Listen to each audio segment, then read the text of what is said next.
Bonjour à tous, Isabelle Vontron. Comment allez-vous aujourd'hui? Voilà, il y a le soleil qui fait son apparition et ça c'est bon pour les cœurs et pour le corps aussi. Alors, de quoi allons-nous parler aujourd'hui? De ces transmissions inconscientes de ce que les êtres entre nous, nous transmettons. Alors, c'est quelque chose, ces transmissions, je ne sais pas encore ce que ça va donner, mais voilà, on parle des transmissions. Alors, c'est assez intéressant parce que quand on est dans une famille, on est éduqué d'une certaine manière, soit on est avec nos parents, naturels ou pas. Mais même qu'on soit, avec des parents qui ne sont pas naturels, automatiquement, qu'est-ce qui se fait? C'est qu'en fin de compte, il y a une transmission qui se fait.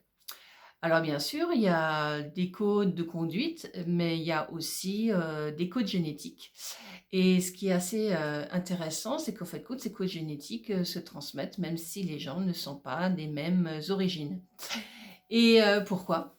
Alors ça, c'est aussi intéressant parce que c'est en fait de compte, c'est toute une manière de fonctionner. Fonctionner, dans la manière de penser, dans la manière émotionnelle, dans la manière de manger aussi, dans la manière de tout ce que nous allons vivre au quotidien. Dans la manière de penser, hein, c'est ce que j'ai dit en premier, parce qu'en fin de compte, on va penser d'une certaine manière et on va transmettre, aux autres, ces manières de penser. Alors bien sûr, on a plusieurs cas de figure quand on a, il y a des gens qui sont monoparentales, il y en a d'autres qui sont, bien sûr avec des parents, père et mère et d'autres qui sont sans parents. Donc bien sûr, les transmissions vont venir, différemment. Mais en fin de compte, c'est tout notre entourage qui va transformer ce que nous sommes un petit peu quelque part. Alors bien sûr, on vient déjà avec nos bagages, mais en même temps, on vient aussi avec toutes ces transformations. Et ces transformations peuvent se faire pour aller jusque dans cette manière de penser, dans cette manière d'émotion aussi, soit on va prendre les vibrations émotionnelles ou trop émotionnelles de certaines personnes et on peut même jusqu'à les transformer dans des mots. C'est-à-dire que si par exemple dans une famille, il y a telle et telle maladie qui arrive, bah, très souvent on peut se transmettre mutuellement, ces mots et mais en fait de compte c'est relatif parce qu'en fait de compte, voilà, c'est en fait de compte, c'est, quelque chose, qui va se mettre en place ou pas. Alors c'est assez marrant parce qu'on n'en est pas forcément conscient et on se dit: «Ah bah tiens, ça y est, j'ai la maladie de ma grand-mère» ou «J'ai la maladie, de maman» ou voilà, ou les transmissions de mon père ou voilà et en fait de compte, on dit: «C'est inconscient». C'est quelque chose qui se passe inconsciemment dans notre structure, dans notre corps et donc on sait que l'eau a une capacité de reconnaissance de plein de choses et elle reconnaît tout. Alors quand on sait que notre corps est déjà à 95 d'eau, forcément il va commencer à se charger d'énergie, de ces énergies qui peuvent être positives ou négatives en fonction de comment on voit la vie et comment autour de nous les gens voient la vie aussi, comment on a été élevé aussi. Est-ce qu'il y a eu des stops? Est-ce qu'il y a eu, une ouverture de compréhension? Ou alors est-ce qu'on a laissé, aller les enfants n'importe comment? Ben, ça donne aussi des résultats, plus ou moins heureux, bien sûr. Et parce qu'en fait de compte, tous on a besoin de compréhension, de structure à la base, mais aussi d'ouverture, de découvrir par soi-même ses capacités. Donc quand ces champs-là sont ouverts, le corps est aussi ouvert, c'est-à-dire qu'en fin de compte, il y a moins de mots, il y a moins de structures fermées, donc il y a moins de limitations. Alors quand je parle de limitation, je ne parle pas qu'on doit être complètement illimité. Si, dans l'être-té, on doit être illimité. Mais faire n'importe quoi, non, c'est pas être illimité, hein. J'entends dans le respect, dans l'amour, dans la bienveillance, OK. À partir du moment où on respecte rien, non, c'est pas dans la justesse non plus, parce qu'en fait de compte, on va détruire des choses. À partir du moment où vous commencez à détruire des choses, c'est que la construction n'a pas été correcte.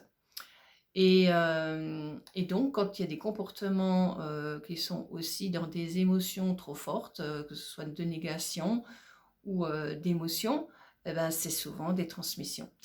Et ces transmissions-là, elles se font, malgré nous.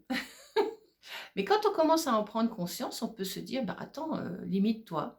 Tu as pas besoin d'être comme ta mère, tu as pas besoin d'avoir les symptômes de maladie de ton père ou de ton grand-père ou de je ne sais qui».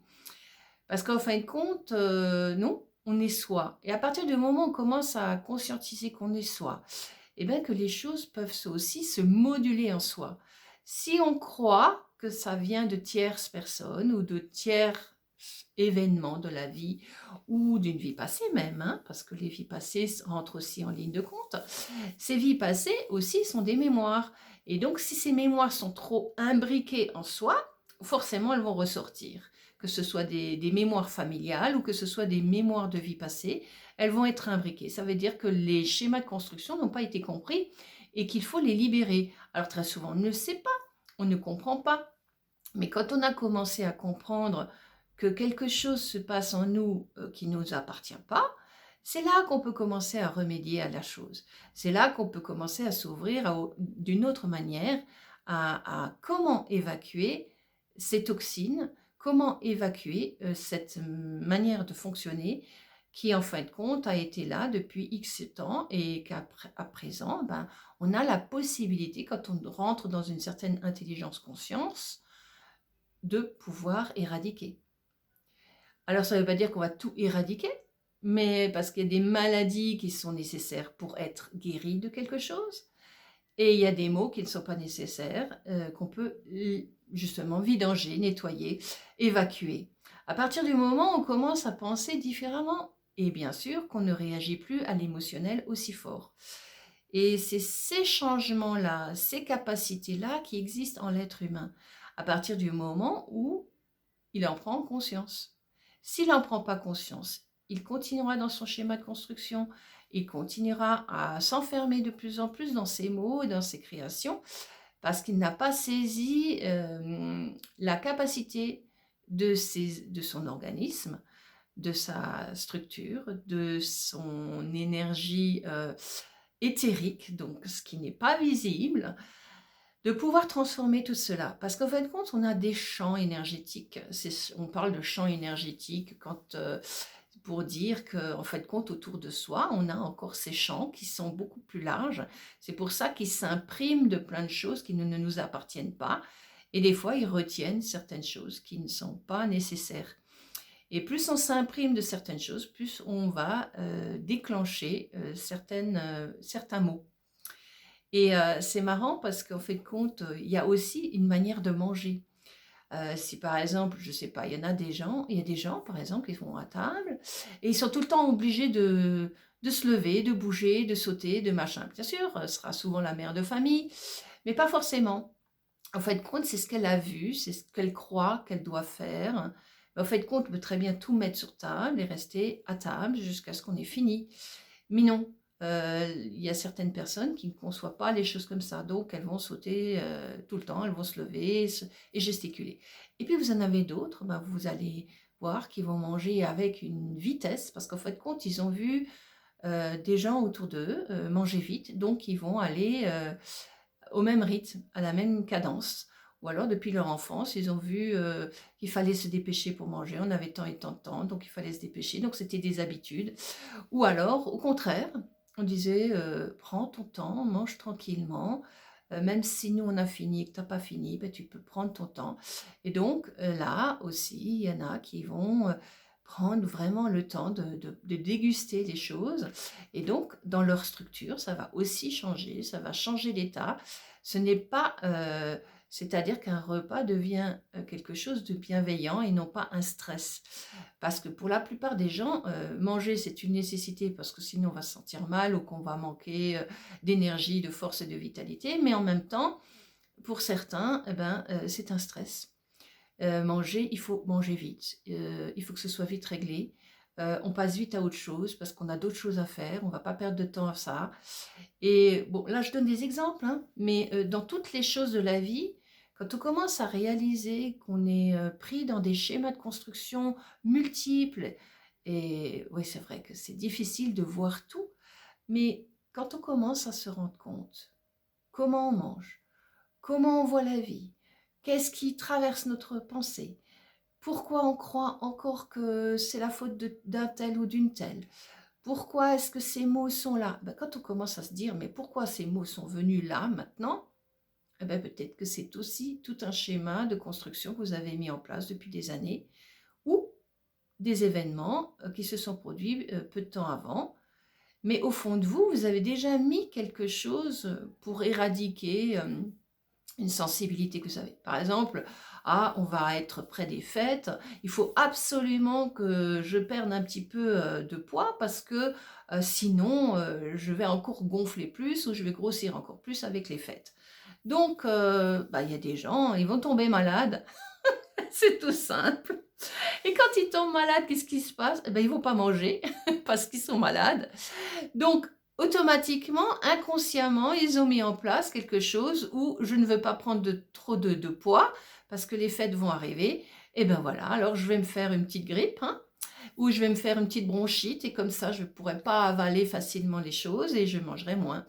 Donc voilà, c'est inconscient, mais en fait, quand on crée les choses, et comme ça, on les crée tout le temps, en positif ou en négatif, hein, d'accord? Donc là, ça peut être positif, hein, ce que je viens de dire en dernier, là, mais ça peut aussi être négatif, hein. Donc voilà, par exemple, une histoire d'amour qui se finit ou qu'on ne sait pas si elle va se finir, eh ben, on va dramaturger, on va mettre ça en drame, et donc on va plus manger, on va plus dormir, on va perdre la santé, on va être fatigué, et on va, en fait, quand on se laisse mourir à petit feu, alors qu'on ne sait pas.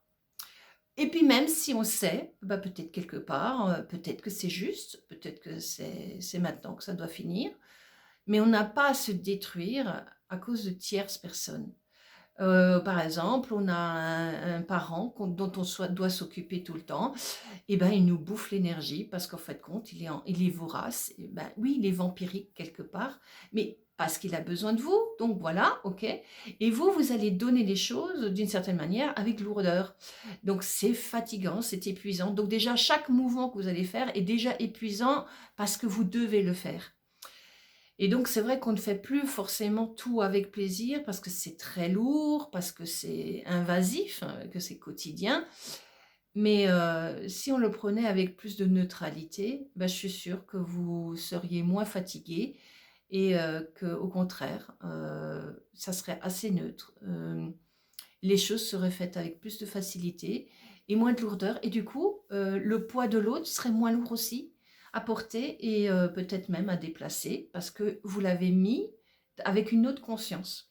Voilà, je vous donne plein d'exemples parce qu'en fait compte, c'est ces créations en vous qui font que les choses vont être dramatiques ou pas et que les choses peuvent se changer et donc on peut être happé justement par cette, je dirais, cet effet d'imprégnation de l'autre qui fait que c'est aussi imprimé en nous, dans nos cellules, dans notre eau, dans notre eau, d'une manière de fonctionner. Donc toutes les cellules vont fonctionner par rapport à cette manière que vous avez. Et donc automatiquement, votre corps va fonctionner de cette manière-là aussi. Vos besoins vont aussi être dans cette manière de fonctionner. Voilà. Eh bien, écoutez, je vous souhaite encore une très belle journée et à très bientôt. Et merci pour votre écoute. Au revoir, au plaisir.